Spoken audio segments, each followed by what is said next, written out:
Disclaimer video melody story world 760 channel पर प्रकाशित सामग्री सूचकांक में कौन मनोरंजन के उद्देश्य से बनाई गई है और इसका उद्देश्य किसी को भी किसी भी तरह से नुकसान पहुंचाना नहीं है। अगर आप वीडियो में व्यक्ति किसी भी सामग्री टिप्पणी या विचारों से आहत है तो कृपया संपर्क करें। मैं आश्वस्त कर सकता हूं कि मेरी कोई भी सामग्री किसी की भावनाओं, विश्वास हो या दर्शन को ठेस पहुंचाने के इरादे से नहीं बनाई गई है। अगर यह फिर भी आपको किसी भी तरह से प्रभावित करती है तो ये पूरी तरह से सहयोग होगा। मेरा किसी भी मामले में आपको नुकसान पहुंचाने का इरादा नहीं है, या अगर मैं कुछ भूल गया हूं तो कृपया इस गलती मानकर मुझे बताएं। मैं जानकारी को ठीक से अपडेट करने के लिए आवश्यक कदम उठाऊंगा। अंत में यह वशीकरण मेरा अपना है और कानूनी रूप से नहीं लिखा गया है। इसमें खामियां हो सकती है और इसलिए इसे किसी भी कानूनी मामले में अदालत में पुनः प्रस्तुत नहीं किया जा सकता है। Thank you for your support. Please watch the video, give your feedback and subscribe I if you like my contact. Chapter 51 बच्चलन नियति। अभ्रम के पूछने पर जब लाखी ने उसे अपना नाम बताया तो अभ्रम और जैगुआ दोनों उसे हैरानी से देखने लगे। जैगुआ लाखी को देखते हुए बोला, तो क्या तुमने ही क्वीन की भागने में मदद की थी? लाखी बोली, हाँ, हमने ही बेला को भगाया था। अगर हम रामेश्वर काका को ठाकुर की नियत के बारे में नहीं बताते तो बेला की शादी ठाकुर से हो जाती। हमारी जिंदगी तो खराब हो ही गई, पर हम बेला की जिंदगी खराब नहीं होने देना चाहते थे। इसलिए हम काका को सब बता दिए और बेला को भगाना कैसे है ये भी समझा दिए। अभ्रम उसकी बात सुनकर बोला, अभी नियति कहाँ है? उसकी बात पर लाखी बोली, बेला को ठाकुर छुपा के रखे हुआ है, वो कहाँ है हमको भी नहीं पता, पर ठाकुर आज कुछ करने वाला है। उद्धरण चिन्ह। उसकी बात पर अभ्रम बोला, अब वो कुछ नहीं कर पाएगा। उद्धरण चिन्ह। उसके शब्दों से उसका गुस्सा झलक रहा था। उसे इतने गुस्से में देखकर जैगुआ का गला सूख गया था। तभी लाखी ने कहा, हमको अभी जाना होगा, भोर हो गया है, कोनो हमको देख लेगा तो हम पकड़े जाएंगे। हम आपसे दोबारा मिलने आएंगे और इस बार हम आपको बेला का पता जरूर बताएंगे। तब तक आप सब हिया से जाना नहीं, ये रहना। ये बोल लाखी खुद को काली चादर में सही से ढांक कर चली गई। उनके जाते ही जैगुआ ने गुस्से में कहा, ठाकुर का लंगड़ा दिमाग जरूरत से ज्यादा ही काम करता है। उसने कितना कुछ प्लान किया हुआ था। उद्धरण चिन्ह। अभ्रम सोचते हुए बोला, जितना उसके दिमाग को काम करना था कर लिया, अब उसका दिमाग भी उसके शरीर की तरह हमेशा के लिए अपाहिज हो जाएगा। उद्धरण चिन्ह। जैगुआ इस बार भी गुस्से में बोला, इस कमीने ठाकुर ने क्वीन को कितना टॉर्चर किया था, मैं इसे नहीं छोड़ूंगा। ये सुनते ही अभ्रम के सामने वही सब दृश्य आ गए जो लाखी ने उसे बताए थे। अभ्रम ने गुस्से में अपनी मुट्ठी को कसकर भींच लिया और मन में कहा, तुम्हें मिले हर दर्द की कीमत ठाकुर को चुकानी होगी टर्टल। मैं उसके शरीर की बोटी बोटी से इसकी कीमत वसूलूंगा। जितना दर्द उसने तुम्हें दिया है उससे कहीं ज्यादा बुरी मौत मैं उसे दूंगा। उद्धरण चिन्ह। गुस्से में अभ्रम के हाथ की नसें उभर गई थी और वो अभी देखने में पूरा बीस लग रहा था। वही सुबह होते ही ठाकुर अपने आदमियों के साथ गांव के बीच चौराहे पर इकट्ठा हुआ।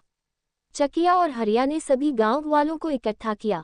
जब सब इकट्ठा हो गए तो ठाकुर ने कहा, हमरी दयालुता के किस्से बहुत सुने हैं सबने, पर अब सब अपनी आंखन से हमें धोखे देने वाले को सजा मिलते भी देखोगे। उद्धरण चिन्ह।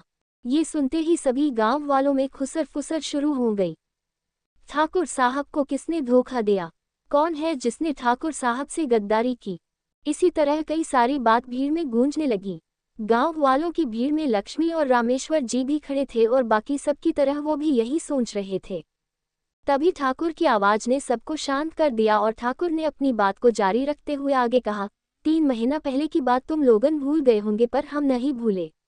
जब तुम लोगन ने बेला का बहिष्कार किया और उसे गांव से निकालना चाहा, तब हमने ओ का हाथ थामा, ओ के सर पर छत दी और ओ बेला हमको धोखा देकर हमरे मुंह पर बेइज्जती का कालिक पोतकर भाग गई अपने शहरी यार के साथ और शहर जाकर ओ के संग शादी कर ली। जैसे जैसे ठाकुर बोलता जा रहा था, रामेश्वर और लक्ष्मी की आंखें हैरानी से बड़ी होती जा रही थी। लक्ष्मी रामेश्वर को देखते हुए धीरे से बोली, का ठाकुर को हमरी बेला के बारे में पता चल गया है? रामेश्वर जी घबराहट भरी आवाज के साथ बोले, ठाकुर की बात से लग तो यही रहा है। वही गांव वाले भी ठाकुर की बात सुनकर हैरान थे और आपस में ही खुसर फुसर करने लगे। काऊ बेला ने शादी कली, बड़ी बदचलन लड़की है। ठाकुर साहब ने ओ के लिए का कुछ नहीं किया और वो ठाकुर साहब को धोखा देकर भाग गई। उद्धरण चिन्ह। हाँ, तुम सही कह रहे हो, बेला को एक ही सजा मिलनी चाहिए। उद्धरण चिन्ह। हमरे ठाकुर साहब की बेइज्जती करने वालों को हम छोड़ेंगे नहीं।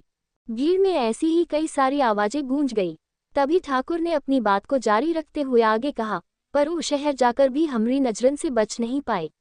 ओको का लगा हमरी बेइज्जती करके वो अपना घर बसा लेगी, ना ही हमरी बेइज्जती की कीमत तो ओको चुकानी पड़ेगी, और आज हम ओसे अपने अपमान का बदला लेंगे। आज सब देखेंगे अपनी आंखों से धर्मराज ठाकुर अपने साथ धोखा देने वालों के साथ क्या करता है। ये बोल उसने लाखन को आवाज दी, ए लाखन ला ओ साली को हमरे सामने। ठाकुर के बुलाने पर लाखन और झुमरू दोनों नियति और पाइथन को गाड़ी से निकालकर चौराहे के बीच में खड़ा कर दिया। नियति के दोनों हाथों को पीछे कर बांधा हुआ था, पाइथन के हाथ को भी ऐसे ही बांधा हुआ था। जहां पाइथन की आंखों में कोई डर नहीं था तो वहीं नियति की आंखों में डर था। पाइथन को नियति की चिंता हो रही थी क्योंकि वो बीस्ट की क्वीन थी। सभी गांव वालों को देखकर पाइथन ने नियति से कहा, आपको डरने की जरूरत नहीं है क्वीन, मैं आपको कुछ नहीं होने दूंगा। नियति रोते हुए बोली, पाइथन भैया ये सब हमारी वजह से हो रहा है, हम माफी चाहते हैं। ठाकुर की दुश्मनी हमसे और हमारी वजह से अब वो आपको भी सजा देगा। इस बात पर पाइथन कुछ कहता कि उससे पहले ही लक्ष्मी और रामेश्वर दोनों भीड़ को चीरते हुए नियति के पास आए और लक्ष्मी नियति को गले से लगाकर रोते हुए बोली, बेला हमरी बिटिया। नियति भी रोते हुए बोली, अम्मा हम आप दोनों को दिया वादा पूरा नहीं कर पाए, हमको माफ कर दो। अम्मा बाबा हम आपकी कसम तोड़ दिए, हमरी किस्मत एक बार फिर हमें ही गांव में ले आई। शायद यही लिखा हमारी किस्मत में, हमरी वजह से आप दोनों को बहुत कुछ सहना पड़ा, हमको माफ कर दो अम्मा बाबूजी। नियति रोते हुए बोल रही थी, उसकी आंखें रोने की वजह से सूज गई थी और चेहरा लाल पड़ गया था। अभी नियति अपने अम्मा बाबा से कुछ और बात कर पाती कि उससे पहले ही चकिया और हरिया आकर लक्ष्मी और रामेश्वर को उससे दूर ले गए। रामेश्वर और लक्ष्मी दोनों ही ठाकुर के कदमों में जाकर गिर गए और अपने हाथ जोड़कर उसके सामने गिड़गिड़ाने लगे, ठाकुर साहब हमरी बेला को छोड़ दो। रामेश्वर बोला। लक्ष्मी उसका साथ देते हुए बोली, हाँ ठाकुर साहब हमरी बेला को छोड़ दो। कोट।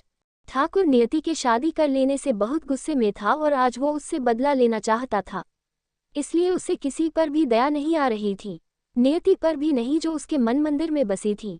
उसने बेरहमी से रामेश्वर और लक्ष्मी को अपनी छड़ी से मार कर दूर धकेला और दांत पीस कर बोला, तो को बुरा काहे लग रहा है रामेश्वर, तू तो कह रही कि तू अपनी बिटिया का अंतिम संस्कार कर दिए, वो तोहरे लिए मर गई, फिर कैसे आज ओ के लिए तोहरे मन में इतना प्यार उमड़ रहा है। हाँ बोल। ये बोल ठाकुर ने रामेश्वर को अपनी छड़ी से मारा तो बाबा अपने को मार खाते देखकर नियति जोर से चिल्लाई, बाबा। पर ठाकुर पर किसी बात का कोई असर नहीं हो रहा था और उसने फिर से रामेश्वर को मारते हुए कहा, हम तू लोगन पर भरोसा किए पर तू हमरा भरोसा तोड़ दिया। ओ दिन जो भी तू हमसे कहत रहा वो सब झूठ था, है न? तूने ही बेला को भगाया और हमरे सामने नाटक किया। अब देख हम तू लोगन के साथ का करते हैं, पहले तो हम बेला से निपटले फिर तुम्हारी खबर लेंगे। उद्धरण चिन्ह। ये बोल ठाकुर ने लाखन को आवाज दी, ए लाखन ले जा ए दुनू को और बांध दे खूंटे से, पहले बिटिया की खबर ले ले फिर माई बाबा की खबर लेंगे। ठाकुर की बात सुनकर लाखन और झुमरू दोनों रामेश्वर और लक्ष्मी को ले गए।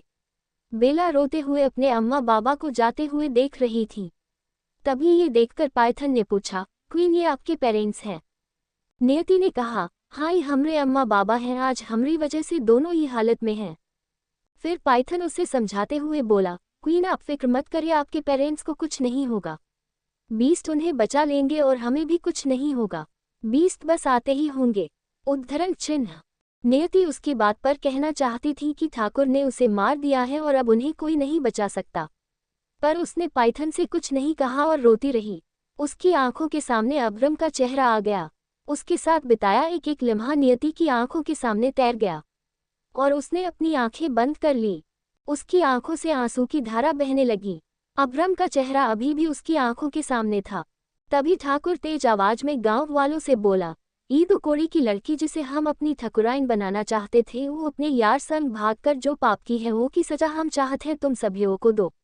एक दिन हम ही बेला को तुम सबसे बचात रहे और आज ही हम ही तुम सबसे कहत है एको सजा दो, ओके आशिक और बेला का बूंद बूंद खूनों के शरीर से बहा दो। उठाओ पत्थर और करो बहिष्कार ही बेला का। गांव वाले जो ठाकुर को अपना सब कुछ मानते थे उसकी दयालुता ने पहले ही गांव वालों का दिल जीत हुआ था। और जब ठाकुर ने बेला को अपनाने की बात कही तो सभी के मन में ठाकुर के लिए इज्जत और बढ़ गई। इसलिए जब नियति शादी के दिन भागी तो ठाकुर के साथ साथ गांव वालों को भी उस पर बहुत गुस्सा आया, और आज ठाकुर की बात ने उनके गुस्से को फिर से जगा दिया था। ठाकुर की बात मानकर सभी गांव वालों ने अपने हाथ में पत्थर ले लिया। ये देखकर पाइथन की आंखें चौड़ी हो गई। वहीं नियति ने इसे अपना अंत समझ लिया। इससे पहले कोई पत्थर फेंकता पाइथन जोर से बोला, पागल हो गए हो क्या तुम सब? एक औरत को पत्थर से मारोगे, वो भी इस अपाहिज बूढ़े के कहने पर? तुम लोग जानते भी तुम लोग किसको मारने जा रहे हो? अपने लिए अपाहिज शब्द सुनकर ठाकुर की बहें गुस्से में तन गईं, और उसने लाखन को कुछ इशारा किया। वहीं पाइथन ने अपनी बात को जारी रखते हुए कहा, अगर क्वीन को एक खरोंच भी आई तो वो तुम लोगों को छोड़ेंगे नहीं। तुम जानते भी हो वो किसकी। इसके आगे वो कुछ कहता कि उससे पहले ही लाखन ने डंडे से उसके ऊपर वार किया। डंडा पाइथन के मुंह पर लगते ही उसका मुंह दूसरी तरफ घूम गया और उसके मुंह से खून बहने लगा। नियति जोर से चिल्लाई और लाखन को रोकने लगी, पर लाखन पर उसकी बात का कोई असर नहीं हुआ। वो पाइथन को मारता रहा, उसका मुंह पूरा खून खून हो गया। तब जाकर लाखन ने उसे मारना छोड़ा और गांव वालों से कहा, दिखा दो ये दोनों को हमारे यहाँ प्रेमियों के साथ कैसा सुलूक किया जाता है। उसकी बात मानकर सभी गांव वाले पत्थरों से नियति और पाइथन को मारने लगे। पाइथन अपने और नियति पर पत्थर की बरसात होते देखकर जल्दी से खुद को संभालते हुए उठा और नियति को बचाने के लिए उसके सामने जाकर खड़ा हो गया।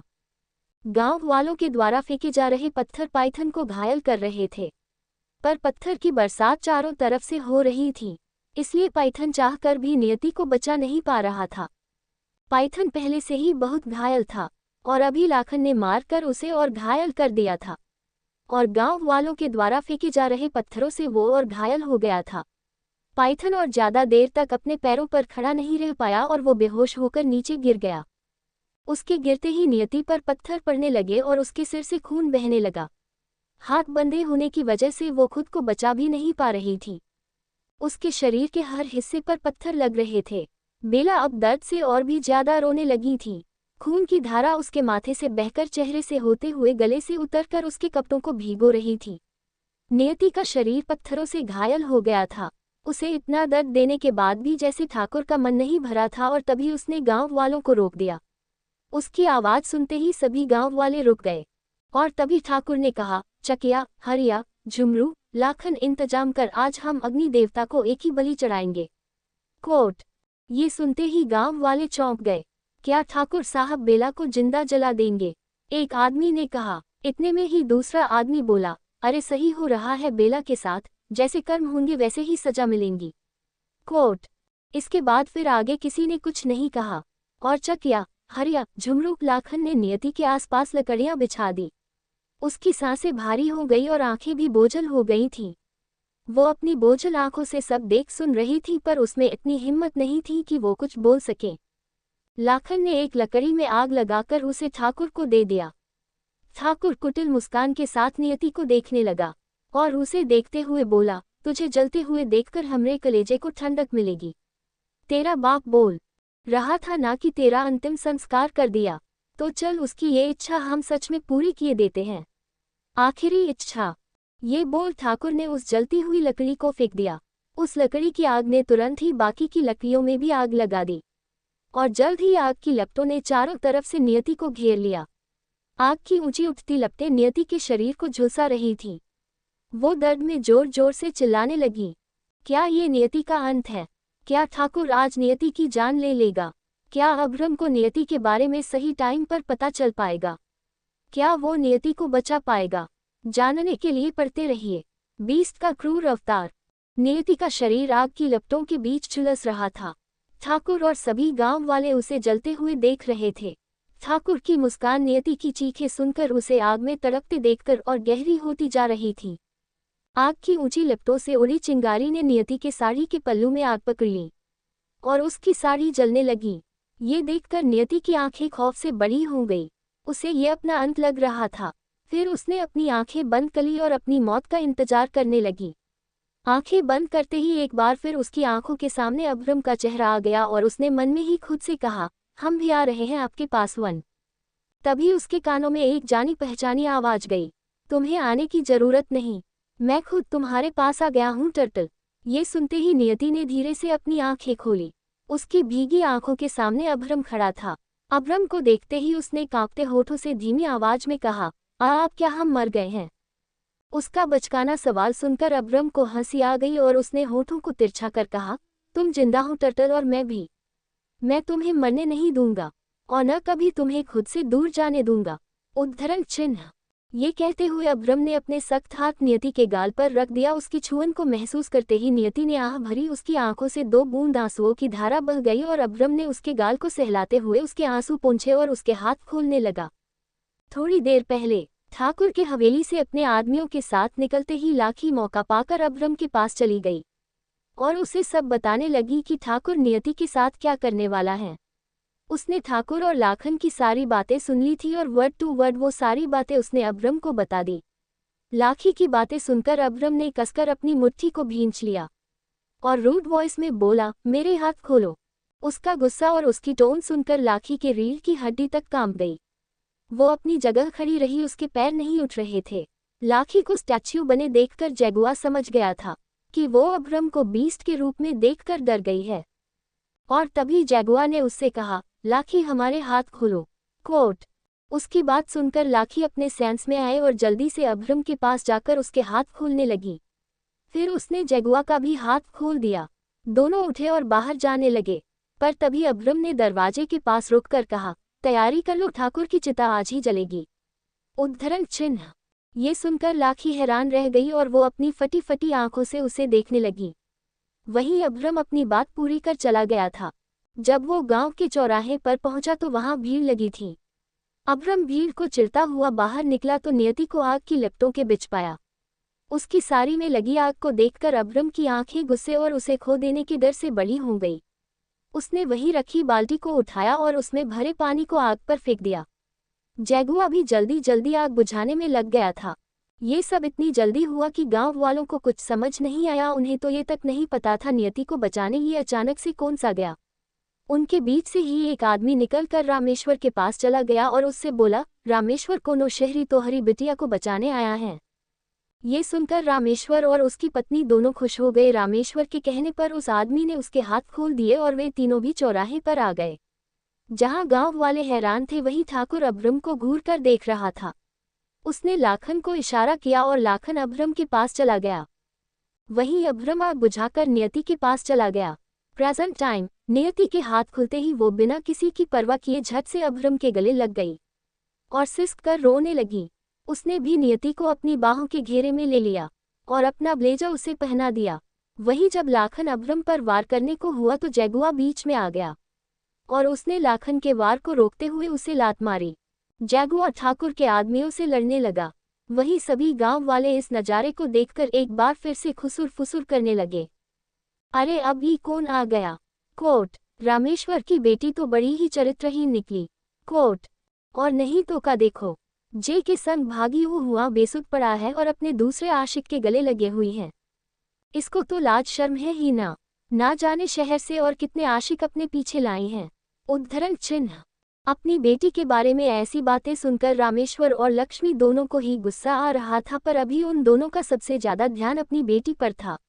अभ्रम उससे अलग हुआ और उसे एक जगह बैठाकर उसके हाथ से अपने हाथ को छुड़ाते हुए बोला, मैं बस थोड़ी देर में आया। नियति ने कुछ नहीं कहा और उसका हाथ छोड़ दिया। अभ्रम ने अपनी स्लीव्स फोल्ड की और ठाकुर के आदमियों पर टूट पड़ा। जैगुआ चकिया और झुमरू के साथ और आदमियों से लड़ रहा था, वहीं अभ्रम लाखन और हरिया के साथ बाकी के आदमियों से लड़ रहा था। अभ्रम ने लाखन का एक हाथ पीछे मोड़कर तोड़ दिया तो वो जोर से चिल्लाया। फिर उसे एक पैर से पकड़ अभ्रम ने नियति की तरफ देख कहा, टर्टल पीछे देखो। नियति उसकी बात मानकर पीछे देखने लगी और तभी अभ्रम ने लाखन को हवा में उछाला और किसी सामान की तरह पटक दिया। लाखन का सिर खरबूजे की तरह फट गया और उसके खून के छींटे सब तरफ उड़ गए। गांव वाले इस नज़ारे को देखकर दंग रह गए। कमजोर लोगों ने अपने दिल पर हाथ रख लिया। अभ्रम की क्रूरता से वाकिफ जैगुआ तिरछा मुस्कुराते हुए बोला, बीस्ट से उलझोगे तो बीस्ट चीर फाड़ देगा। उन्हें ऐसे ही लोग बीस्ट नहीं कहते, उनका स्टाइल ही ऐसा है जो उन्हें बीस्ट बनाता है। ठाकुर लाखन की इतनी बुरी मौत देखकर डर से सहम गया। उसके मुंह से शब्द नहीं निकल रहे थे। वो वहां से उठकर भाग जाना चाहता था, पर अपाहिज होने की वजह से वो हिल भी नहीं पा रहा था। इधर अब्रम की नज़र अब हरिया पर थी। वही हरिया लाखन की मौत देखकर इतना डर गया था कि वो अपनी जगह से हिल भी नहीं रहा था। जब उसने अब्रम को अपनी पास आते देखा तो वो भागने लगा, पर तभी अब्रम ने शेर की तरह छलांग लगाए और लपक कर हरिया को पकड़ लिया और उसकी सिर को अपने दोनों हाथों में भरकर बोला, वो कौन था जिसने मुझ पर पीछे से वार किया? हरिया कांपती आवाज में बोला, वह भवानी। उसके ये बोलते ही अब्रम ने उसके सिर को घुमा दिया। हरिया का मुंह आगे से पीछे घूम गया। ये देखकर सभी गांव वाले और डर गए। अब्रम उन्हें साक्षात शैतान लग रहा था। अब्रम की नजरें अब ठाकुर पर थीं और वो उसे देखते हुए आगे बढ़ रहा था। तभी जगुआ की पकड़ से छूटकर भाग रहा झुमरू अब्रम के सामने आ गया। वो उसके सामने से भाग पाता कि उससे पहले ही अब्रम ने उसकी गर्दन को अपनी हथेली में जकड़ लिया और उसे वैसे ही पकड़े हुए आगे बढ़ा। उसकी नजरें एकटक ठाकुर को घूर रही थी। ठाकुर जहां पर बैठा था वो जगह थोड़ी ऊंची चबूतरे जैसी थी। अब्रम ने पहली सीढ़ी पर पैर रखते हुए झुमरू के सिर को जोर से दीवार में मार दिया। उसका सिर फट गया। अब्रम को अपने पास आते देखकर ठाकुर भागने को हुआ, पर इसी कोशिश में वो चेयर से नीचे गिर गया और उसका सिर अब्रम के पैरों में आ गया। वो चाहता तो ठाकुर को कुछ ही सेकंड में वहीं खत्म कर देता, पर उसने ऐसा नहीं किया। उसे नियति के साथ हुई नाइंसाफी याद आ रही थी और वो ठाकुर को उतना ही दर्द देना चाहता था जितना कि उसने नियति को दिया था। अब्रम ने जगुआ को कुछ इशारा किया तो उसने तुरंत ही आग जलाकर अंगारों को तैयार कर दिया। ये सब देखकर गांव वाले और नियति के मन में एक ही सवाल था, अब वो क्या करने वाला है? अब्रम ने बिना ठाकुर पर तरस दिखाए उसे अपने कदमों में से उठाया और उसे अंगारों पर लाकर पटक दिया। ठाकुर का शरीर जलने लगा और वो दर्द और जलन में जोर जोर से चिल्लाने लगा। उसकी चीखें सुनकर नियति को अब सुकून मिल रहा था। वहीं गांव वाले हैरानी से इस मंजर को देख रहे थे। जब ठाकुर का आधा शरीर जल गया तब अब्रम ने उसे अंगारों पर से हटाया और उसके एक हाथ को पकड़ मरोड़ कर तोड़ दिया। उसकी दर्द भरी चीख एक बार फिर वहां गूंज गई। अब्रम ने उसका दूसरा हाथ पकड़ा और उसके उस हाथ को उसकी बांह से अलग कर दिया। ये देखकर गांव वाले और डर गए। उनके सामने खड़ा आदमी उन्हें कोई इंसान नहीं बल्कि वहशी दरिंदा जानवर लग रहा था जिसे ठाकुर की दर्द से कोई फर्क नहीं पड़ रहा था। ठाकुर की अब बस सांसें ही चल रही थीं। जो उस पर कर्जदार थीं, वो अब्रम के सामने गिड़गिड़ाने लगा और अपनी जान की भीख मांगने लगा। वहीं अब्रम को लाखी की बातें याद थीं। गांव वाले जो ठाकुर पर अंधविश्वास करते थे और उसे महान मानते थे, पर इस बात से भी अब्रम को कोई फर्क नहीं पड़ रहा था। वो उसे यूं ही मार सकता था, पर नियति को उसे सबके सामने इनोसेंट प्रूफ करना था। इसके लिए ही उसने ठाकुर की छाती पर अपना एक पैर रखकर कहा, भौंक कुत्ते, तेरे पास ज्यादा समय नहीं है, बता सबको मेरी टर्टल इनोसेंट है। उसकी बातें किसी को समझ नहीं आ रही थी, पर ठाकुर इतना समझ गया था वो नियति के बारे में ही बात कर रहा है। इसलिए उसने जल्दी से अपना सारा काला चिट्ठा गांव वालों को सुना दिया। अब गांव वाले भी सच जानकर ठाकुर को घृणा भरी नजरों से देख रहे थे और फिर वे सभी हाथ ऊपर कर नारा लगाने लगे, उसे मार दो, उसे मार दो, ठाकुर को जीने का कोई हक नहीं, उसे मार दो। उनकी बातें सुनकर अब्रम तिरछा मुस्कुराते हुए ठाकुर से बोला, तेरी सालों की कमाई इज्जत को मैंने पल भर में मिट्टी में मिला दिया। मेरे बारे में जान लेता तो तू कभी मुझसे उलझने की भूल नहीं करता। तेरा ये साम्राज्य अब तेरा नहीं रहा। बीस्ट जिस जंगल में जाता है वो जंगल बीस्ट का हो जाता है। अब यहाँ का राजा मैं हूँ और अब ये मेरा जंगल है। अगर किसी में हिम्मत है तो वो मुझे आकर रोक ले। अपनी बात पूरी कर अब्रम ने ठाकुर की गर्दन को अपने पैरों के नीचे कुचल दिया। ठाकुर की आंखें जो पहले ही उसकी बातें सुनकर फटी हुई थी, उसके मरने के बाद ही उसकी फटी फटी आंखों में अब्रम का चेहरा और उसका खौफ दोनों ही दिख रहा था। ठाकुर को खत्म कर अब्रम नियति के पास गया। वो उसका सहारा लेकर उठी। अब्रम उसे अपने साथ ले जाने लगा। तभी भीड़ में से आवाज आई, तुमने हम सबको ठाकुर का सच बताया और उसके मायाजाल से हमें आज़ाद करवाया, वो के लिए हम सब तुम्हारे एहसानमंद रहेंगे। पर तुम हो कौन और तुम्हारा का रिश्ता है बेला से? देखो हमारे गांव में ऐसे रिश्ते का सम्मान नहीं किया जाता जिसका कोनो नाम न हो। वो आदमी अभी बोल ही रहा था कि इतने में ही अब्रम ने भीड़ की तरफ पलटकर कहा, तुम लोगों का क्या रिश्ता है अपनी बीवी से? ये सुनते ही सब खामोश हो गए। अब्रम ने अपनी बात को जारी रखते हुए आगे कहा, जो तुम लोगों का हो और अब ये मेरा जंगल है, अगर किसी में हिम्मत है तो वो मुझे आकर रोक ले। अपनी बात पूरी कर अब्रम ने ठाकुर की गर्दन को अपने पैरों के नीचे कुचल दिया। ठाकुर की आंखें जो पहले ही उसकी बातें सुनकर फटी हुई थी, उसके मरने के बाद ही उसकी फटी फटी आंखों में अब्रम का चेहरा और उसका खौफ दोनों ही दिख रहा था। ठाकुर को खत्म कर अब्रम नियति के पास गया। वो उसका सहारा लेकर उठी। अब्रम उसे अपने साथ ले जाने लगा। तभी भीड़ में से आवाज आई, तुमने हम सबको ठाकुर का सच बताया और उसके मायाजाल से हमें आज़ाद करवाया, वो के लिए हम सब तुम्हारे एहसानमंद रहेंगे। पर तुम हो कौन और तुम्हारा का रिश्ता है बेला से? देखो, हमारे गांव में ऐसे रिश्ते का सम्मान नहीं किया जाता जिसका कोनो नाम न हो। वो आदमी अभी बोल ही रहा था कि इतने में ही अब्रम ने भीड़ की तरफ पलटकर कहा, तुम लोगों का क्या रिश्ता है अपनी बीवी से? ये सुनते ही सब खामोश हो गए। अब्रम ने अपनी बात को जारी रखते हुए आगे कहा, जो तुम लोगों का रिश्ता है अपनी बीवी से, मेरा भी वही रिश्ता है मेरी बीवी से। She is my wife. ये मेरी बीवी है। अब्रम ने ये इतनी बुलंद आवाज में कहा था कि वहां खड़े सभी उम्र के लोगों ने उसकी बात सुनी थी। रामेश्वर और लक्ष्मी दोनों एक दूसरे की शक्ल देखने लगे। वहीं नियति अब्रम को प्यार भरी नजरों से देख रही थी। उसकी आंखों में अब्रम के लिए बेशुमार प्यार झलक रहा था। अब्रम ने झुककर उसे अपनी बाहों में उठा लिया और उसे ले जाने लगा। तभी रामेश्वर और लक्ष्मी दोनों उसके सामने जाकर खड़े हो गए। अब्रम उन्हें देखकर रुक गया। लक्ष्मी नरमी से बोली, बेटा बेला को लेकर कहाँ जा रहे हो? अब्रम का गुस्सा लक्ष्मी पर फटा कि उससे पहले ही नियति ने कहा, हमारी अम्मा बाबा है।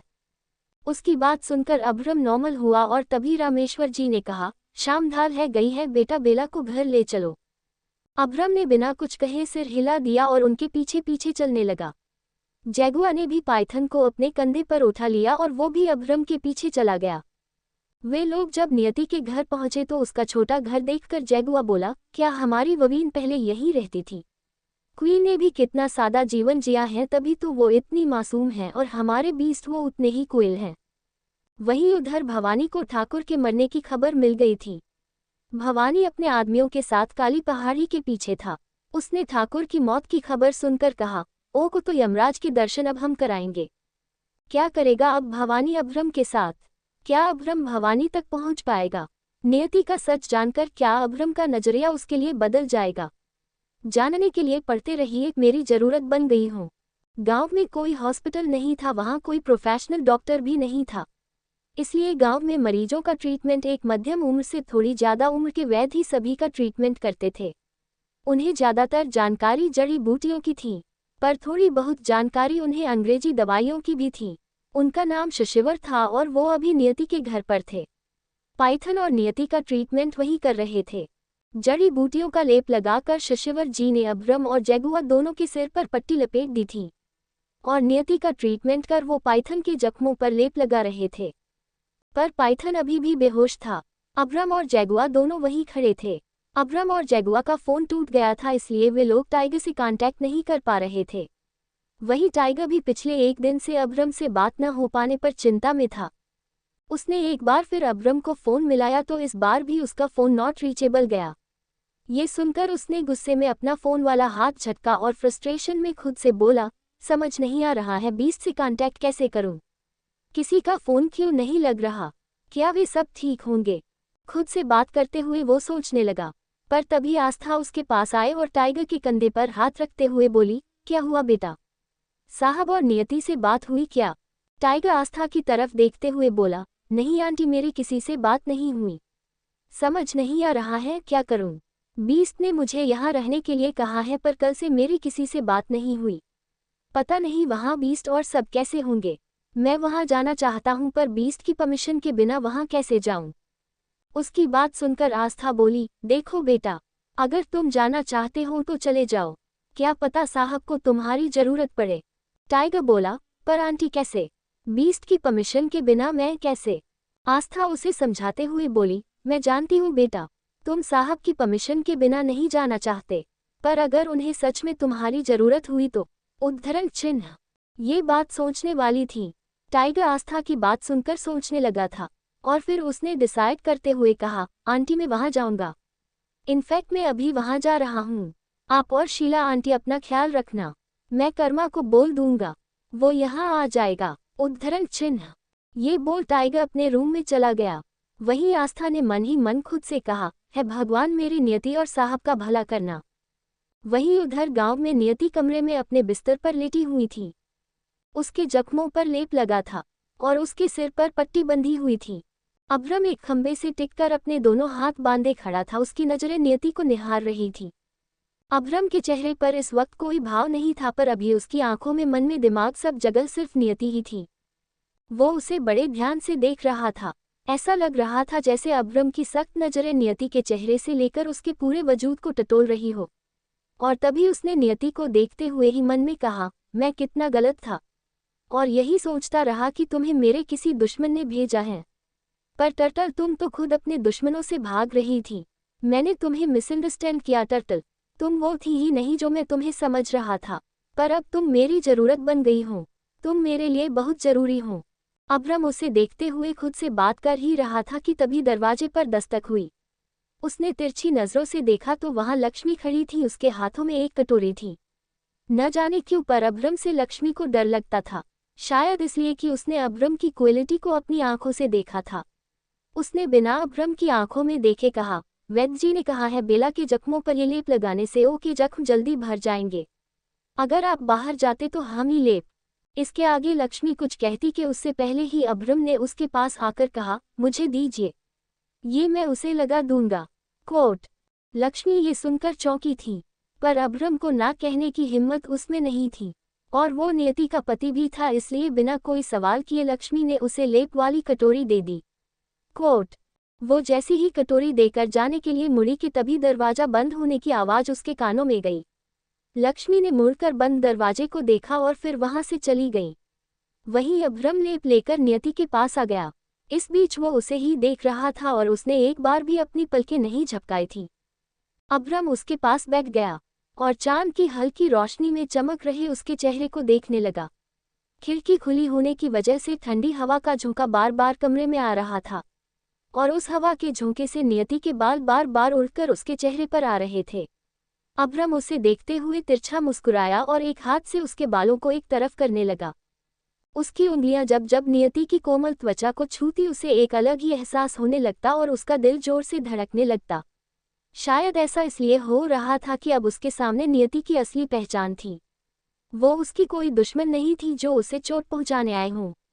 वो तो एक प्यारी सी मासूम लड़की थी। अभ्रम ने उसके बालों की लट को साइड कर उसके चेहरे पर अपनी एक उंगली घुमाई तो नियति थोड़ा सा कसमसाई, पर ज्यादा गहरी नींद में होने की वजह से वो सोती ही रही। अभ्रम ने उसे और तंग ना करते हुए वो उसके हाथ, बांह और चेहरे पर लगी खरोचों पर लेप लगाने लगा। अभ्रम इतना संभल कर उसे लेप लगा रहा था कि नियति को ऐसा लग रहा था जैसे कोई उसकी को सौकिन को सोपटली सहला रहा है। इसलिए उसके होठों पर हल्की सी स्माइल आ गई। उसके होठों पर खिली छोटी सी कली को देखकर अभ्रम की स्माइल भी और गहरी हो गई और उसने झुककर उसके होठों पर बिखरी स्माइल को अपने होठों में समेट लिया। वहीं लक्ष्मी एक दूसरे कमरे में रामेश्वर जी के सामने खड़ी उनसे कुछ कह रही थी, जिस पर रामेश्वर जी बोले, ये कैसी बात कर रही हो तुम बेला की अम्मा? तुम जानत भी हो तुम का बोल रही हो? ओ से अच्छा जीवन साथी बेला के लिए और कोई नहीं हो सकता। ऊ न केवल बेला को ऊ ठाकुर से बचाए रहे, बल्कि ठाकुर को ओके किए की सजा भी दिए रहे। इतना बहादुर लड़का हमरे पूरे गांव में नहीं होगा। उद्धरण चिन्ह। इतने में ही लक्ष्मी जी उनकी बात काटकर बीच में बोली, बेला के बाबा हम समझा है आपका कहना चाहते हैं, पर जरा अपनी बेला के बारे में भी तो सोचो। हमरी बिटिया फूल जैसी नाजुक है और वो तो साक्षात महादेव का रौद्र रूप है। हमारी बेला कैसे अपनी पूरी जिंदगियों के संग बताएगी? हमको चिंता हो रही है बेला के बाबा। उनकी ये चिंता उनकी आवाज में भी झलक रही थी। वहीं रामेश्वर ने उन्हें समझाते हुए कहा, बेला की अम्मा का तुम भूल गई। पार्वती जी भी सुंदर सुशील मासूम महलों में रहने वाली राजकुमारी थी, जो महादेव के खातिर सब छोड़कर ओ के संग हर परिस्थिति में रहने को तैयार हो गई थी। पर यहाँ तो महादेव खुद ही अपनी पार्वती के लिए सब छोड़कर ओ का साथ दे रहे हैं।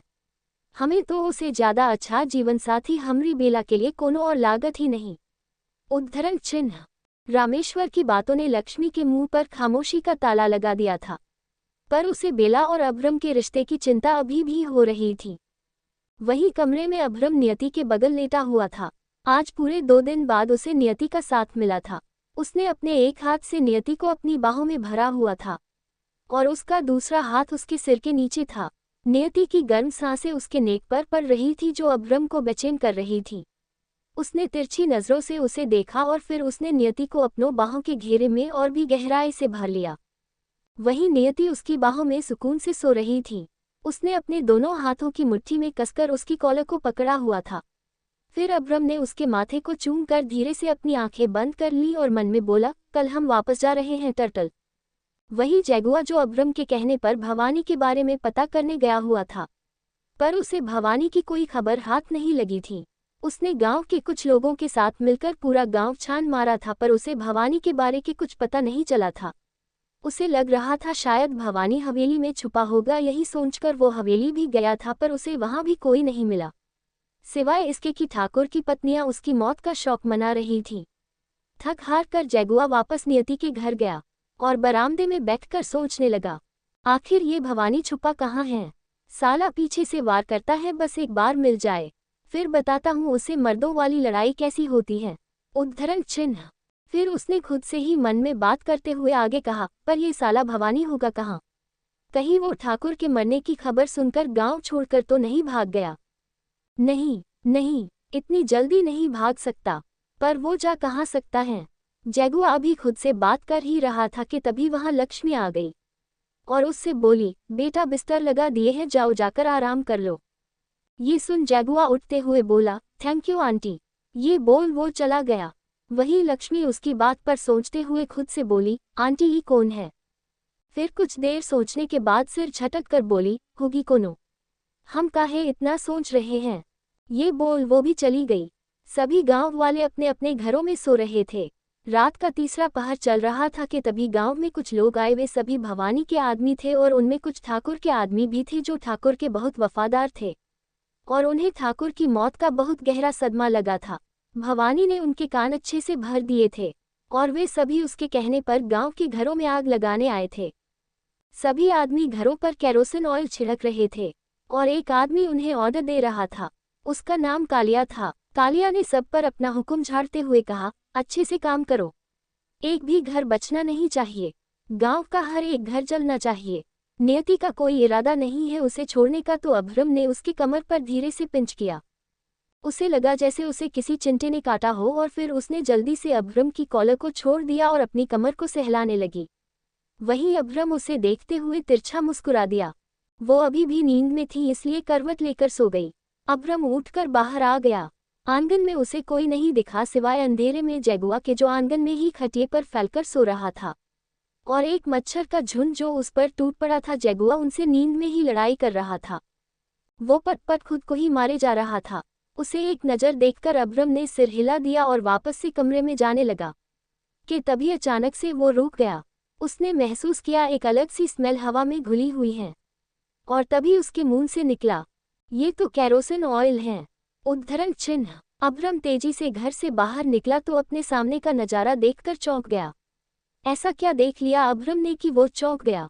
क्या कालिया सभी गांव वालों को जला देगा? क्या अब्रम नियति को अपने साथ वापस शहर ले जा पाएगा?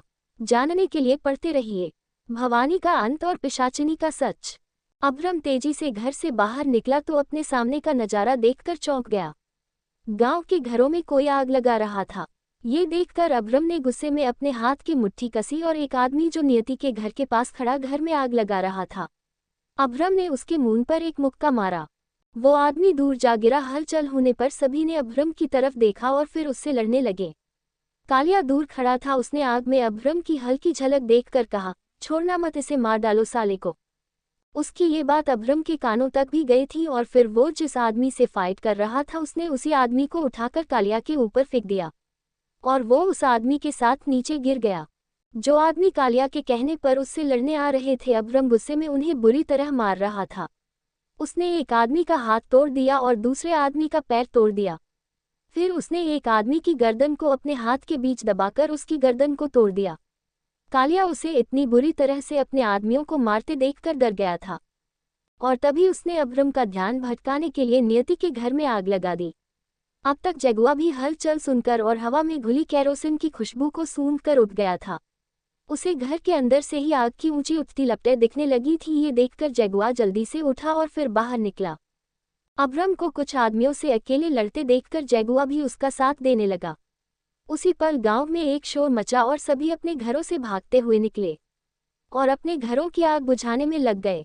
वहीं कालिया नियति के घर में आग लगाकर खुश हो रहा था, पर अब्रम की नजरों से वो बचा नहीं था। जैसे ही वो वहां से भागने को हुआ, अब्रम ने पत्थर से उसके ऊपर निशाना लगाया और फिर कालिया के सिर पर पत्थर लगते ही वो लड़खड़ा कर नीचे गिर पड़ा। इससे पहले वो दोबारा उठकर भाग पाता कि तभी अब्रम उसके पास आ गया और उसने एक जोर की लात उसे मारी। वो दूर जा गिरा। अब्रम ने फिर उसे उठाया और उसके मुंह पर जोर जोर से मुंह के मारने लगा। कालिया का पूरा मुंह खून से लाल हो गया। उसकी हालत अब्रम ने ऐसे कर दी थी कि अब वो अपने पैरों पर खड़ा भी नहीं हो पा रहा था। तभी अब्रम ने उसकी कॉलर पकड़ के उसके मुंह पर एक मुक्का मारकर पूछा, बता कौन है तू? किसके कहने पर तूने घरों में आग लगाई?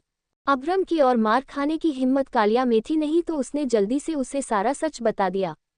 उसकी बात सुनकर अब्रम ने गुस्से में कहा, ये भवानी कहाँ मिलेगा? बोल कहाँ छुपा है वो? कालिया बोला, काली पहाड़ी के पीछे। अब्रम फिर उसे मारने लगा, पर तभी उसके कान में एक शोर गूंजा। अब्रम का सारा ध्यान कालिया पर था, पर जैसे ही उसने शोर के बीच नियति का नाम सुना वो चौंक गया। उसने पलटकर पीछे देखा तो रामेश्वर और लक्ष्मी दोनों ही अपने घर के बाहर थे और जोर जोर से चिल्ला रहे थे। लक्ष्मी अपने सीने पर दोनों हाथ पटकते हुए बोल रही थी, अरे कोनो हमरी बेला का बचाओ, हमरी बेला अंदर हैं। रामेश्वर जल्दी जल्दी पानी से आग बुझा रहे थे और लक्ष्मी चिल्ला जाए जा रही थी, अरे कोनो तो बचाओ हमरी बिटिया को, हमरी बेला जल जाएगी, कोनो बचाओ हमरी बेला को। बोलते हुए लक्ष्मी रोए जा रही थी। वही जब ये सब अब्रम ने सुना तो वो चौंक गया। उसकी आंखें गुस्से में सख्त हो गई। एक बार फिर उसने कालिया के मुंह पर मुक्का मारकर उसे वहीं छोड़ दिया और वो धड़ाम से नीचे गिर गया। अब्रम ने जैगुआ से कहा, एक भी आदमी बचकर नहीं जाना चाहिए। जैगुआ ने हौंकते हुए कहा, ओके बीस्ट। अब्रम घर के पास पहुंचा तो रामेश्वर और लक्ष्मी दोनों रोते हुए बोले, बेटा बेटा हमारी बेला अंदर है, ओ को बचाए लो बेटा, हमरी बेला को बचाए लो बेटा, हम तुम्हारे सामने हाथ जोड़त है। रामेश्वर और लक्ष्मी दोनों ही उसके सामने हाथ जोड़कर गिड़गिड़ा रहे थे। वही घर के अंदर बेला कमरे में धुआं भर जाने की वजह से उठ गई थी। सांस न ले पाने पर वो जोर जोर से खांस रही थी। कमरे में अंधेरा फैला था, इसलिए उसे कुछ सही से नहीं दिख रहा था और ऊपर से उसका कमजोर शरीर ये सब झेल नहीं पा रहा था। वो दरवाजे तक पहुंचने से पहले ही बेहोश होकर नीचे गिर गई। वहीं अब्रम आग की लपटों के बीच से होते हुए घर के अंदर घुसा। अब तक सब जगह आग फैल गई थी। अब्रम ने उस कमरे को देखा जिसमें वो और नियति सो रहे थे। उस कमरे के दरवाजे पर भी आग लग गई थी। ये देखकर उसने खुद से कहा, टर्टल तुम्हें कुछ नहीं होगा, मैं आ रहा हूँ, मैं तुम्हें कुछ नहीं होने दूंगा। उद्धरण चिन्ह। अब्रम ने कसकर अपनी मुट्ठी बंद की और कमरे के पास चला गया। दरवाजा ज्यादातर जल चुका था, इसलिए उसके एक लात मारने पर ही दरवाजा टूट गया और वो अंदर चला गया। पूरे कमरे में धुआं भरा हुआ था, जिससे अब्रम को भी खांसी आ गई और उसने जल्दी से रुमाल निकालकर अपने मुंह पर बांध लिया। आग की हल्की रोशनी में उसे नियति नीचे पड़ी हुई दिखी और उसने जल्दी से झुककर उसे अपनी बाहों में उठा लिया और उसे लेकर बाहर चला गया। रामेश्वर और लक्ष्मी ने जैसे ही नियति को देखा, उनकी जान में जान आ गई और वे दोनों उसके पास चले गए। नियति अभी भी बेहोश थी। लक्ष्मी उसे उठाने की कोशिश कर रही थी, पर वो होश में नहीं आ रही थी। ये देखकर अब्रम ने कहा, तारांकन डॉक्टर को बुलाओ। रामेश्वर जल्दी से वैद्य को बुलाने चला गया। वहीं कुछ देर बाद सब शांत हो गया था। सभी घरों की आग बुझ चुकी थी, पर गांव वालों का बहुत नुकसान हुआ था। उनके घर काफी हद तक जल गए थे। वहीं वैद्य के उसका ट्रीटमेंट करने पर नियति भी अब होश में आ गई थी। अब्रम ने किसी की परवाह न करते हुए नियति का हाथ अपने हाथ में लेकर बोला, तुम ठीक हो? नियति ने भारी सांसों से कहा, हम ठीक हैं। क्या आप ठीक हैं? उद्धरण चिन्ह। अब तक सारा मामला उनकी कंट्रोल में था। सभी गांव वाले एक जगह इकट्ठे थे। अब्रम ने कुछ सोचते हुए ऊंची आवाज में कहा, मुझे काली पहाड़ी जाना है। वहां का रास्ता किसे पता है? क्या मुझे कोई वहां ले जा सकता है? ये सुनते ही सभी गांव वाले चौंक गए और उनमें खुसुर फुसुर होने लगी। काली पहाड़ी का रामेश्वर का दामाद पगला गया है, वो वहां काहे जाना चाहता है? उद्धरण चिन्ह। हाँ और नहीं तो का वहां तो पिशाचनी रहती है। अगर वो पिशाचनी रामेश्वर के दामाद को अपने वश में ले ली तो वो को भी शुद्धिकरण की प्रक्रिया को पार करना होगा। उद्धरण चिन्ह। ऐसी ही कई सारी बातें भीड़ में गूंज रही थी। वहीं अब्रम की बात सुनकर नियति, रामेश्वर और लक्ष्मी तीनों ही परेशान हो गए थे। नियति ने अब्रम को समझाने के इरादे से कहा, आप वहां क्यों जा रहे हैं? वहां मत जाए। अब्रम बोला, टर्टल क्या मैंने तुमसे सलाह मांगी? ये सुनती नियति खामोश हो गई और उसने सिर झुका लिया। तभी रामेश्वर ने कहा, बेटा बेला सही कह रही है। काली पहाड़ी पर पिशाचनी रहत है, जो भी वहां जाता है वो को पिशाचनी अपने वश में कर लेती है। लक्ष्मी भी उसका साथ देते हुए बोली, हाँ बेटा मत जाओ वहां, वरना आपको भी शुद्धिकरण की प्रक्रिया को पूरा करना होगा। कोट। वो अभी बोल ही रही थी कि तभी अब्रम ने उसे बीच में रोकते हुए कहा, आप सब अंधविश्वासी हो गए हैं, आज के टाइम में ये सब नहीं होता। और मैं श्योर हूँ वहां कोई पिशाचनी नहीं है। जैगुआ भी गांव वालों को समझा रहा था। अब तक सुबह हो गई थी और सभी को सूर्य अपनी तेज रोशनी से भिगो रहा था। जैगुआ सबको समझाते हुए एक बार फिर बोला, ये सब ठाकुर की चाल थी। वो आप सभी को डर के साए में रखना चाहता था। वहां कुछ तो ऐसा है जिसे ठाकुर आप सब से छुपा कर रखना चाहता था, इसलिए उसने पिशाचनी का डर सब में फैलाया। हमारी बात मानिए और हमें वहां का रास्ता बताइए। सच क्या हम आपके सामने ला देंगे। उद्धरण चिन्ह। जैगुआ के इतना समझाने पर भी किसी ने हिम्मत नहीं की उन्हें काली पहाड़ी का रास्ता बताने की। पिशाचनी का कहर लोगों में इस कदर ठाकुर ने भर दिया था कि वे लोग पिशाचनी का नाम सुनकर ही डर से कांपने लगते थे। थक हार कर जैगुआ ने अब्रम की तरफ देखा और नमे सिर हिला दिया। उसी पर रामेश्वर जी बोले, आप चलिए हमारे साथ, हम आपको काली पहाड़ी तक ले चलते हैं। उद्धरण चिन्ह। उसकी बात सुनकर सभी गांव वालों उसे घूरने लगे और उनमें से एक ने कहा, रामेश्वर का तुम्हारा दिमाग खराब हो गया है, ये तुम का कह रहे हो? का तुम भूल गए हो वहां पिशाचनी रहत हैं?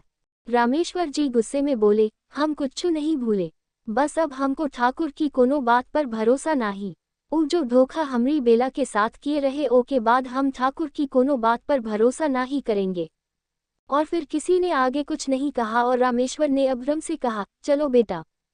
अब्रम ने जाने से पहले नियति की तरफ देखा, वो चिंता भरी नजरों से उसे ही देख रही थी। उसके होठ खामोश थे पर आंखें बहुत बोल रही थीं। अब्रम भी उसकी नजरों की भाषा को समझ रहा था। उसने भी उतनी खामोशी के साथ सिर हिला दिया, जैसे कह रहा हूं, तुम्हें मेरी चिंता करने की जरूरत नहीं, मुझे कुछ नहीं होगा और मैं वापस आऊंगा। उद्धरण चिन्ह। दोनों ने ही आंखों में बात की और फिर चले गए। वहीं काली पहाड़ी के पीछे बड़े बड़े गोडाउन बने हुए थे। उसमें से एक गोडाउन में भवानी अपने आदमियों के साथ बैठा हुआ था और उसने गुस्से में कहा, इतना समय बीत गया, वो कालिया अभी तक वापस नहीं आया, साला गांव वालों के साथ खुद भी उस आग में जलकर कहीं मर तो नहीं गया। वो अभी अपने आदमियों पर अपना गुस्सा निकाल ही रहा था कि तभी एक आदमी ने आकर कहा, भवानी भैया 3 लोग इधर ही आ रहे हैं। ये सुनकर भवानी चौंक गया और उसने कहा, उन लोगों का यहाँ आने मत दो, उन्हें रास्ते में ही खत्म कर दो। उद्धरण चिन्ह। उसके ये कहने के अगले पल ही अब्रम ने उसी आदमी को शूट करते हुए कहा, पर मैं तो यहाँ आ गया हूँ भवानी। उसे देखकर भवानी चौंक गया और उसने उठते हुए कहा, आ गया है तो अब तू भी मारा जाएगा। उद्धरण चिन्ह। ये बोल उसने अपने आदमियों से कहा, छोड़ना मत कोनो को, मार दो ये तीनों को। उसकी बात सुनकर जैगुआ ने रामेश्वर से कहा, अंकल आप यही रहना, यहाँ से मत निकलना। रामेश्वर ने सिर हिला दिया और उसी कोने में छुपा रहा। आज हाथों से नहीं हथियारों से लड़ाई हो रही थी। भवानी के आदमी और भवानी खुद भी अब्रम पर टूट पड़ा था। गोडाउन में बहुत सारे आदमी थे। वहां जो मजदूर काम कर रहे थे वे सब भी भवानी की ओर से लड़ रहे थे। ये देखकर जैगुआ खुद से बोला, हम दो और ये इतने सारे। जैगुआ का कहना एकदम सही था, इस बार लोग बहुत ज्यादा था। हालांकि अब्रम और वो सबका सामना कर लेते पर एक समय पर उनका शरीर उनकी हिम्मत का साथ नहीं देता। पर फिर भी अपने मन में उठे इन ख्यालों को झटकर जैगुआ अब्रम का साथ देते हुए सबसे लड़ रहा था। वहीं भवानी हौंसते हुए अब्रम को देखते हुए गुस्से में बोला, आज तोरी चिता यही जलेगी। तूने हमरे ठाकुर साहब को मारा न, ओ का बदला हम तोरे से आज लेकर रहेंगे शहरी। कोट। जैसे ही भवानी ने अपनी बात खत्म की, एक शोर ने उसका ध्यान अपनी ओर खींच लिया। उसने गोडाउन के दरवाजे की तरफ देखा तो वो जोर जोर से हिल रहा था और तभी उसके देखते ही देखते गोडाउन का दरवाजा टूट गया और सभी गांव वालों के साथ टाइगर अंदर आया। टाइगर जैसे ही गांव में पहुंचा, गांव के सभी लोगों को एक जगह देखकर वो चौंक गया। जब भीड़ को पार कर वो अंदर पहुंचा तो उसे नियति दिखी। फिर उसने टाइगर को सारी बात बताई और टाइगर ने गांव वालों को समझाया। उसने कुछ सबूत पेश किए जिससे ये प्रूफ हो गया कि काली पहाड़ी के पीछे कोई पिशाचनी नहीं रहती। और फिर सभी गांव वालों ने उसकी बात मान ली। वे सभी टाइगर के साथ काली पहाड़ी जाने के लिए तैयार हो गए। जब जैगुआ ने टाइगर को देखा तो वो खुश हो गया। वहीं टाइगर ने लड़ते हुए जैगुआ से कहा, मुझे देर तो नहीं हुई आने में। जैगुआ ने एक आदमी का हाथ तोड़ते हुए कहा, हुई भी और नहीं भी हुई। उसकी पहेलीनुमा बातें टाइगर को समझ नहीं आई तो उसने एक आदमी को मुक्का मारते हुए कहा, तू नहीं सुधरने वाला। कोट। इतने में ही अभ्रम ने एक आदमी की गर्दन को तोड़ते हुए कहा, अगर बातें ही करनी है तुम दोनों को तो जाकर साइड में बैठ जाओ। ये सुनकर दोनों ही अलर्ट हो गए और फिर दोनों ने एक साथ कहा, सॉरी बीस्ट। और फिर वे सभी लड़ने लगे। कुछ ही देर में गांव वालों ने अभ्रम के साथ मिलकर भवानी के सभी आदमी को हरा दिया। उसके ज्यादातर आदमी मारे गए थे और बाकी के आदमी जख्मी पड़े थे। भवानी ये सब देखकर मौका पाकर भागने लगा पर तभी अभ्रम ने उसके पैर पर गोली चला दी और वहीं गिर गया। फिर अभ्रम उसके पास गया और उसके माथे पर गन रख कर कहा, बता गांव वालों को काली पहाड़ी का सच क्या है। अपनी मौत के डर से भवानी बोला, काली पहाड़ी के पीछे कोई पिशाचनी नहीं रहती। गोडाउन के पीछे के खेतों में ठाकुर साहब अफीम की खेती करवाते हैं और वो अफीम हिया गोडाउन में लाकर तैयार किया जाता था। वो के बाद हम सब अफीम तैयार कर शहर ले जाते हैं और हुआ से अफीम विदेश भेज दिया जाता है। आज गांव वालों के सामने काली पहाड़ी का सच था और वे सभी सच सुनकर हैरान थे। तभी उनमें से एक आदमी ने कहा, ओ ठाकुर हम सबको धोखे में रखे रहा, अच्छा हुआ वो मर गया। पर वो ऐसा कहे कर रहे थे। भीड़ से एक और सवाल आया तो भवानी ने जवाब में कहा, इसलिए ताकि गांव वालों को कभी भी ये सच पता न चले कि काली पहाड़ी के पीछे अफीम की खेती होती है और इसलिए ठाकुर साहब ने गांव में काली पहाड़ी के पीछे पिशाचनी के होने वाली बात फैलाई ताकि कोई भी गांव वाला काली पहाड़ी पर न आए। उद्धरण चिन्ह। उसके ये बोलते ही अभ्रम ने कहा, बस इतना ही, आगे की कहानी गांव वाले खुद समझ लेंगे। ये बोल उसने भवानी के मुंह में अपने गन का अगला हिस्सा घुसाकर उसके मुंह में अपनी गन की सारी गोलियां भर दी। भवानी को मारकर अभ्रम गांव वालों की नज़र हीरो बन गया था। क्या अब लौट जाएगा अभ्रम अपने शहर? क्या होगा जब गांव की सच्चाई समर्थ को पता चलेगी? क्या अभ्रम नियति को अपने साथ ले जाएगा या छोड़ देगा उसे अपने पेरेंट्स के साथ? अभ्रम, नियति और सिंदूर। भवानी के मुंह में अपने गन का अगला हिस्सा घुसाकर अभ्रम ने उसके मुंह में गन की सारी गोलियां भर दी। भवानी को मारकर वो गांव वालों की नज़र में हीरो बन गया था। सभी उसकी जय जयकार कर रहे थे। फिर अभ्रम जैगुआ और टाइगर के साथ काली पहाड़ी के पिछले हिस्से में गया तो वहां कई मीलों तक जमीन पर अफीम की खेती हो रखी थी। इस नज़ारे को देखकर जैगुआ बोला, बुड्ढा शरीर से अपंग था, दिमाग का बड़ा ही शातिर था। उसका साथ देते हुए टाइगर ने कहा, सही कहा तूने, पर मुझे एक बात समझ नहीं आ रही, जिस हिसाब से उसने अपने एसेट बना रखे हैं उस हिसाब से तो बुड्ढे के पास पैसों का महल होगा। अभ्रम भी इतनी देर से दोनों की बातें सुन रहा था, उसे उनकी बातों में कोई दिलचस्पी नहीं थी। उसने दोनों की बात को इग्नोर कर कहा, आग लगा दो सब में। ये सुनकर दोनों ही चौंक गए। वहीं अभ्रम अपनी बात कहकर चला गया। उसके जाने के बाद जैगुआ ने सिर हिलाते हुए कहा, बीस्ट ने आखिर अपना रूप दिखा ही दिया। इस बात पर टाइगर बोला, वो बीस्ट है, उनके डिसीजन उनकी तरह ही होते हैं, डेंजरस। और फिर दोनों ने अभ्रम के कहे अनुसार ही किया।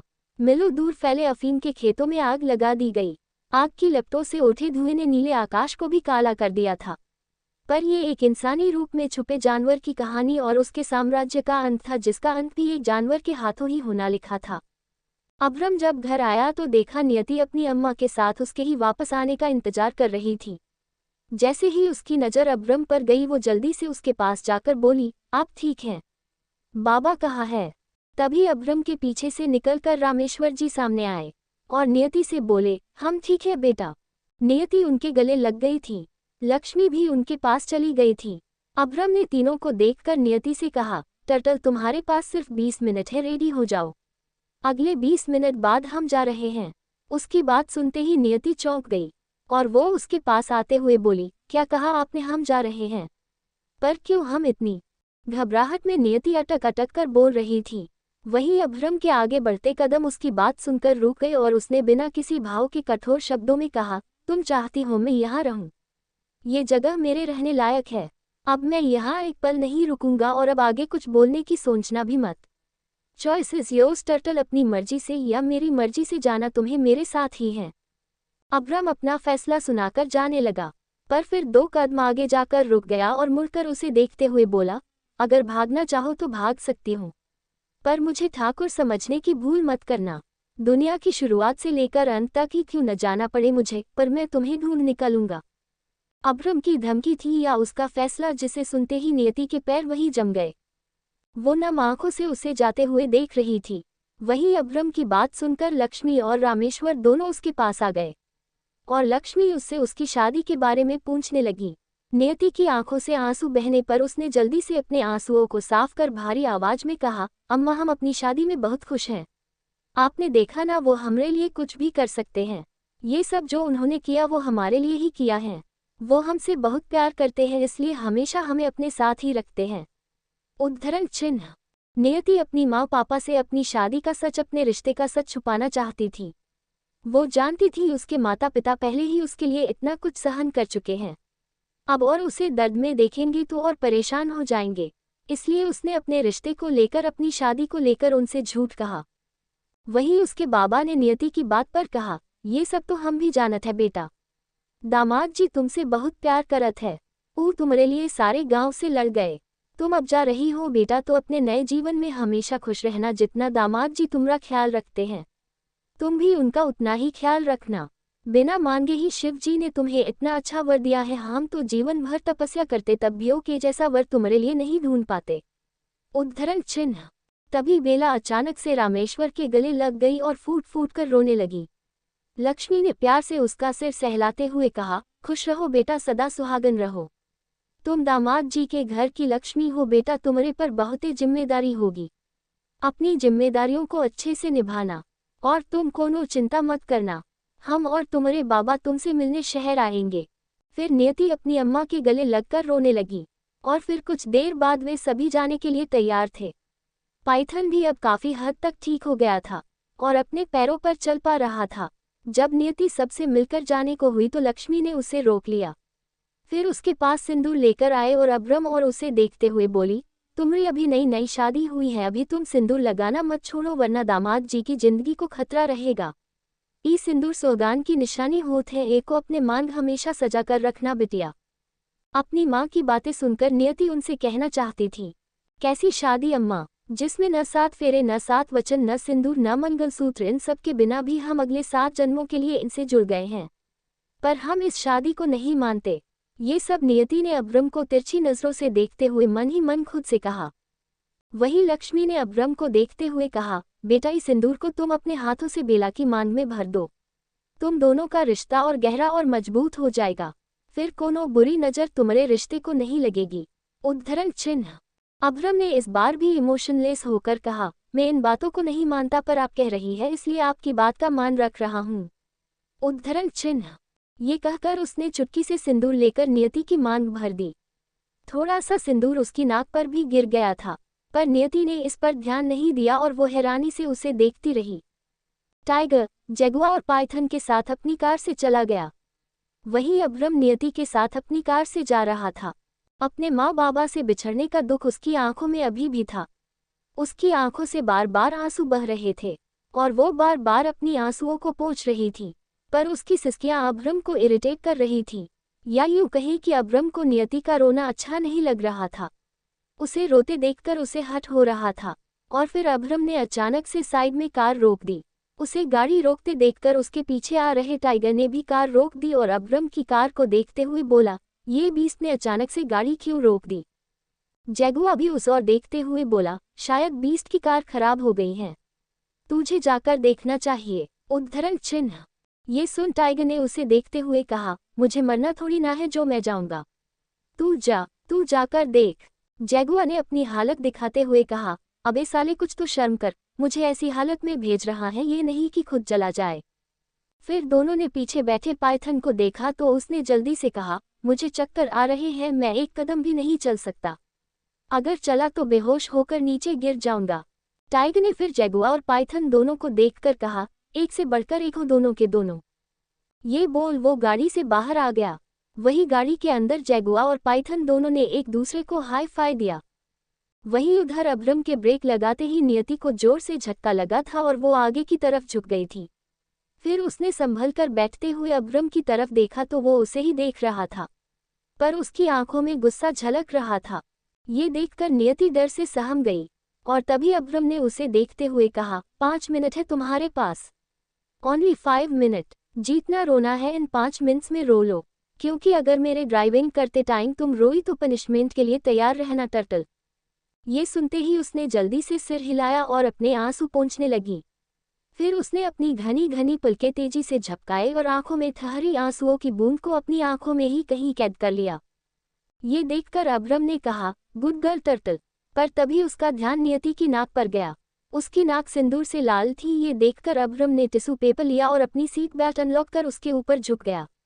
नियति डर से एकदम कोने से चिपक गई तो अब्रम ने ये देखकर रूड वॉइस में कहा, मैं तुम्हें खा नहीं जाऊंगा टर्टल। मुझसे इतना मत डरो, रहना तुम्हें मेरे साथ ही है। ये बोल वो उसकी नाक पर लगे सिंदूर को साफ करने लगा। उसी पल टाइगर अब्रम की साइड से गाड़ी की विंडो पर नॉक करने को हुआ, पर उससे पहले ही उसकी नज़र अब्रम पर चली गई। उसे नियति के ऊपर झुका देखकर वो सकपका गया और उल्टे पैर ही वापस आ गया। उसने गाड़ी में बैठकर अपनी रुकी हुई सांस को छोड़ा और जोर जोर से सांस लेने लगा। ये देखकर जैगुआ बोला, क्या हुआ, तू ऐसे क्यों सांस ले रहा है, जैसे बीस्ट ने तेरा गला दबा दिया हूँ। टाइगर अपनी ही धुन में बोला, बीस्ट ने अगर देखा होता तो वो मेरी जान ही ले लेते। कोट। उसकी बात सुनकर वे एक्साइटेड हो गए और पाइथन ने दिलचस्पी लेते हुए पूछा, क्यों, आपने ऐसा भी क्या देख लिया? ये सुन टाइगर ने दोनों को घूर कर देखा और हल्के गुस्से में बोला, कुछ नहीं देखा। अब तुम दोनों अपना मुंह बंद करो, वरना जानवर की जगह ब्लैकी का लंच और डिनर तुम दोनों को बना दूंगा। उसकी धमकी सुनकर दोनों ही चुप हो गए और सीधे होकर बैठ गए। वहीं टाइगर ने मन में कहा, मैं भी पता नहीं क्यों इस गधे की बात मानकर चला गया। अच्छा हुआ बीस्ट के देखने से पहले ही वापस आ गया, वरना उनका प्रेशियस मोमेंट मेरी वजह से खराब हो जाता। उद्धरण चिन्ह। वहीं उधर कार में अब्रम नियति की नाक पर से सिंदूर साफ करके बोला, तुम्हारी ख्वाहिशें तो अब पूरी हो गई होंगी। ऐसे ही शादी करना चाहती थी न तुम? ये सिंदूर, मंगलसूत्र, 7 फेरे, 7 वचन, पर इसे अपना मंगलसूत्र समझने की भूल मत करना, क्योंकि बहुत जल्द मैं इसे तुमसे वापस ले लूंगा। इस बीच अगर ये खोया तो टर्टल सजा के लिए तैयार रहना। इस वक्त नियति का चेहरा पीला पड़ गया था और अब्रम के हाथ में उसकी चैन थी जो उसने नियति को वसुंधरा के कहने पर पहनाई थी। उसने मुंह से एक शब्द नहीं कहा और धीरे से सिर हिला दिया। ये देखकर अब्रम फिर बोला, गुड गर्ल टर्टल। फिर उसने स्टीयरिंग संभाली और ड्राइव करने लगा। जब वे लोग दिल्ली पहुंचे तो रात हो गई थी। नियति गाड़ी में ही सो गई थी और उसका सिर एक तरफ झुककर अब्रम के कंधे पर आ गया था, पर अब्रम ने उसे खुद से दूर नहीं किया और उसे तिरछी नजरों से देखकर मुस्कुरा दिया। उसने जैसे ही बीस्ट विला पहुंचकर गाड़ी के ब्रेक लगाए, एक गार्ड ने आकर कार का डोर ओपन किया। अब्रम कार से बाहर आया और उसने दूसरी तरफ से जाकर नियति को अपनी बाहों में उठा लिया और फिर उसे अपनी बाहों में लिए हुए ही विला के अंदर चला गया। अपने रूम में आकर उसने नियति को बेड पर सही से सुलाया और ब्लैंकेट उड़ाकर खुद वॉशरूम में चला गया। जहां एक तरफ नियति सुकून से सो रही थी, वहीं दूसरी तरफ माया की आंखों से नींद गायब थी। वो अपने रूम में बेड पर छत की तरफ मुंह की उल्टी दिशा में लेटी थी। उसके पैर बेड के क्राउन की तरफ थे और उसके बाल बेड से नीचे लटक रहे थे। उसके हाथ में आईपैड था जिस पर अब्रम की फोटो दिख रही थी। अब्रम उस फोटो में बिजनेस सूट में था, पर उसने ब्लेजर नहीं पहना था। उसके शर्ट के ऊपर के 3 बटन खुले हुए थे। उसकी काली आंखों पर ग्लास चढ़ा था। उसके बाल वेल सेट थे। वो इस लुक में एक परफेक्ट जेंटलमैन लग रहा था। माया की आंखें उसे ऐसे देख रही थी मानो अब्रम के उस रूप को वो अपनी आंखों में कैद कर लेना चाहती हूँ। उसने अपनी पतली खूबसूरत उंगली को अब्रम की फोटो पर घुमाते हुए कहा, माय ड्रीम प्रिंस बी आज तुम कब वापस आओगे? तुम्हें एक दिन ना देखूं तो ऐसा लगता है तुम्हें देखे हुए एक अरसा बीत गया। पास आने का तो तुम मौका देते नहीं। कम से कम तुम्हें दूर से ही देखकर जी लेती हूँ, पर अब बहुत जल्द तुम मेरे बहुत करीब रहोगे। क्या प्लान है माया का? क्या माया आ जाएगी नियति और अब्रम के बीच? क्या नियति अपने माता पिता की बात मानकर अपनी जिम्मेदारियों को निभाएंगी? क्या अब्रम कभी अपने क्रूएल ओरे को साइड रख नियति को प्यार कर पाएगा? जानने के लिए पढ़ते रहिए।